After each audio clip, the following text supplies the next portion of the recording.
You know, when a doctor tells you, Allahu Akbar, and I've given this example before, when a man's heart suddenly fails and he gets a pain and he drops, then they pick him up and take him to the hospital, and the doctor says, you know what, you've got to give up smoking. Wallahi, 9 times out of 10, if not 10, he gives it up. Why? One doctor told him that. One doctor. But for Allah subhanahu wa ta'ala, how many of us are ready today to say this habit is out? There we are. How many? Allahu Akbar. Are we waiting for a little heart attack before we can give up a bad habit? When Allah subhanahu wa ta'ala says, no, don't wait for that, I give you good health. But whilst you're in good health, leave that. Allahu Akbar. This is why we say, some people turn away from Allah. They don't want to worship Allah, neither in Ramadan nor outside the month of Ramadan. So what Allah does for them, He gives them a favor. What is that favor? He makes them sick and ill to the degree that the doctors cannot help them.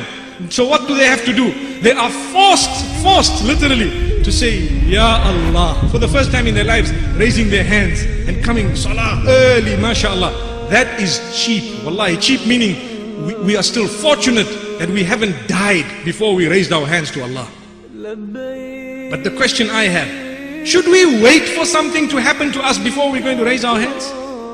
This is why Allah says, be thankful, be grateful, recognize the devil and know about him before he even comes in your direction, so that you will know how he tries and distract you. Ask those who've committed adultery all their lives, what have they achieved by it? Ask those who have sinned all their lives gambling, what have they achieved by it?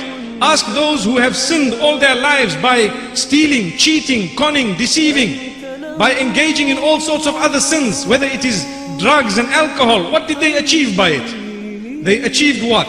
Momentary joy. Is that what they got? And now, if Allah has mercy on you, He will grant you a chance to say, Ya Allah, forgive me, never again will I do this.